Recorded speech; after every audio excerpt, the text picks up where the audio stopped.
Hey middle schoolers, welcome to Wednesday night online. This is a special edition. I am hanging out at Warren Erickson's house. I'm here with Warren and Peter. Warren's gonna actually do the teaching a little bit later on tonight, but first we're gonna do the game. And as you might be able to see, Warren and Pete are playing foosball against each other. They're gonna play a game up to 3 points. So the first person who scores 3 goals will be the winner. What you need to do is decide, do you want to be on Team Warren or do you want to be on Team Peter? Woo! I want to see you post in the live chat or send me a text. I'm curious how many are on Team Warren versus how many are on Team Peter. They're going to play a game, first to 3 points. Let's check it out. Let the game begin! All right, so Warren is on that side of the screen. Warren's over there. And what side are you trying to score on, Warren? I'm scoring right there. Okay, Warren's trying to score down there. Peter's on that side of the screen. He's trying to score down there. Trying, yeah. And first to 3? First to 3. First to 3 wins. May the best man win. Here we go. Team Warren or Team Peter? Go for Warren.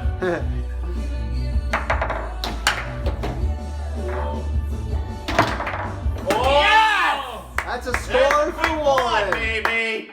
Warren has 1, Peter has 0. Oh, I got lucky there, I will say.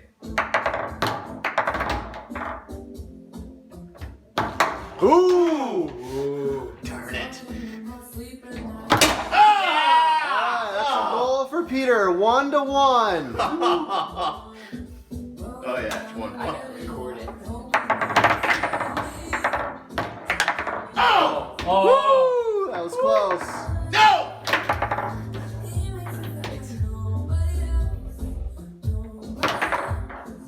All right. Oh!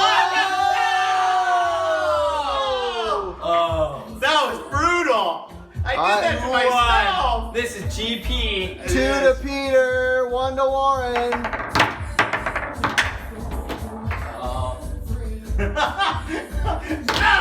Oh. It's coming back to me, baby. Coming to me. Oh!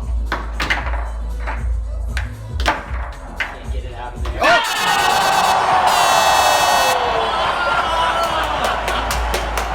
I'm not worthy.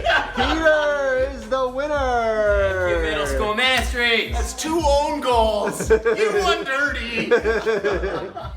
Man, that was a hard-fought battle. Sorry, everybody that was cheering for Team Warren. We couldn't pull it out, but Team Peter, that's a formidable foe.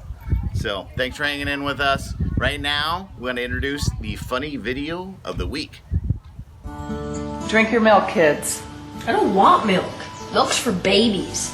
Yeah, babies. Oh, yeah? Well, I happen to know that milk helps build strong bones. So drink up. Well, Mr. Miller told me he never drinks milk. Look at him. Yeah. Hi, kids.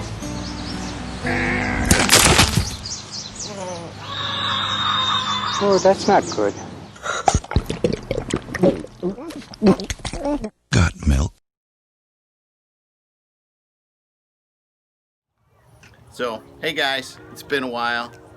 Refresher, I'm Warren Erickson. Nice to see ya. I want to tell you a story about a friend that I had in middle school. His name is Mark.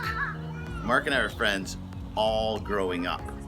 He lived in Johnston, and I lived in Des Moines, so we didn't go to school together, but we went to the same church. I'm telling you about Mark because I believe that God created us to share our lives with others, to participate in each other's lives. If you look back to the very start of the human race, the story's clear. God created everything. He created earth, sky, the oceans, all the creatures, and then he created man. There was only one, and it was Adam. And in Genesis 2:18, this is God talking, and he said, "It's not good for the man to be alone. I will make a suitable helper for him." So even at the very start of creation, God was concerned about us having others to share our lives with. So he created humans. He created a suitable companion for Adam, named her Eve, and then down the line, he didn't stop at just one person because he was concerned about having others to share our lives with. This theme occurs all through the Bible. There's another couple verses I want to share with you guys. The first one is Proverbs 27:17.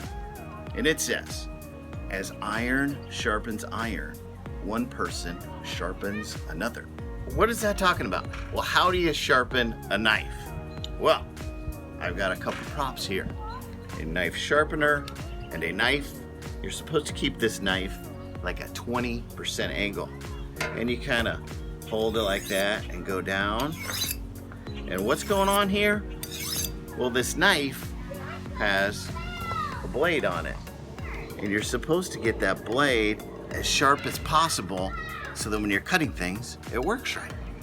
So, you've got to kind of take a little bit of the metal off the knife to make it sharper. So as iron sharpens iron, or this is a sharpening stone, kind of sharpens this knife, so that's how people are supposed to work with each other. We're supposed to kind of rub each other and make us a little sharper, and sometimes that's a little uncomfortable, but it's how God designed it to keep us as sharp as possible. How would that sharpening work with people? Well, let me tell you about Mark. When we were in middle school, we played a trivia game, and it was called Bible Baseball. So our group leader would ask a question, and you got to choose kind of what type of question that you would want. The easiest questions were singles, and then a little bit harder question, that was a double. And kind of a hard question is a triple, and then the really, really hard questions were a home run. Mark, my friend, he was really good at Bible baseball.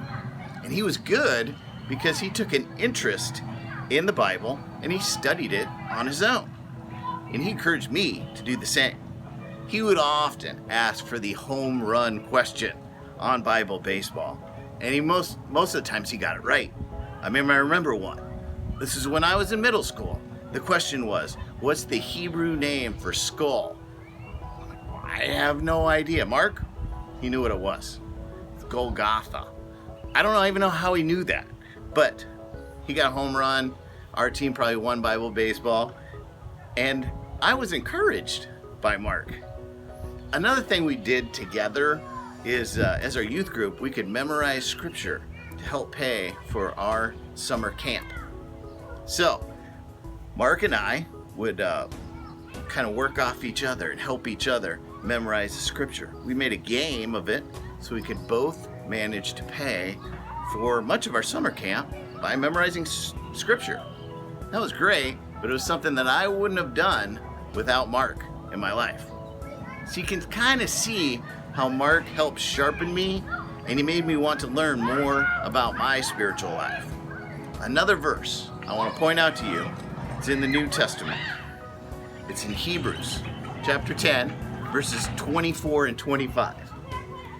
It says, "We should keep on encouraging each other to be thoughtful and to do helpful things. Some people have gotten out of the habit of meeting for worship, but we must not do that. We should keep on encouraging each other, especially since you know that the day of the Lord is getting closer." Encouragement is definitely the theme of that scripture. We should encourage one another, especially in our quest to follow Jesus. I believe that participating in life with others and just living together is at the core of how God created us, and it's a necessary part of our relationship with Jesus. This idea has been driven home to me, especially in the last few months. We've taken the necessary precautions of not meeting in person, and that's the right decision. But let me say that I miss it. I miss seeing you guys. I miss playing Foursquare on Wednesday nights. I miss playing the games that Ben dreams up. You're out! Yeah. I miss worshiping together. I miss telling all my small group guys to not talk at the same time. I just miss it all. I miss you guys. But the fact is that just because we're not able to meet together in person, that doesn't mean we get a pass on God's teaching in the Bible. Hebrews tells us to encourage one another. In this time where we can't meet together, maybe you guys could think of some ways we could encourage one another in our spiritual life. I mean, you probably have a better list than me, but I thought of a few ways. I mean, you could text to somebody, a friend in your small group, and encourage them in their walk in Christ, or Instagram message them, or snap each other. I don't know if you know this, but this device, you can actually make a phone call. You could call someone and talk to them and hear their voice. And that's kind of cool, and that can be encouraging. Or maybe you want to go a little bit deeper and start a YouVersion reading plan with another person or two in your small group. I mean, that'd be a great way to build in one another's life. And I get it, it's a little bit easier to do this if we can see each other and meet together, but there's still ways we can do it, even when we can't meet. And so maybe make your own list or choose something off that list that you can do right now. And then as things open up more in the future and you and your parents think you can safely participate, make a point to come to the middle school ministry events. Make meeting together a priority. Do it because it's super fun and I want to see ya and Joe wants to see ya, but also do it so you can be an encouragement to each other. And then finally, I want to challenge you long term to find that person in your life that could be like Mark was for me. Find somebody you can build into, find somebody that you can just share life with, and be an encouragement to them, and they'll be an encouragement to you. And this is going to make you a better human being in general, and it's going to make you a more effective follower of Christ. So I wish that we were all together and we could be saying this in person, but I love you guys, and I want you to stay safe and stay encouraging to each other. Thanks.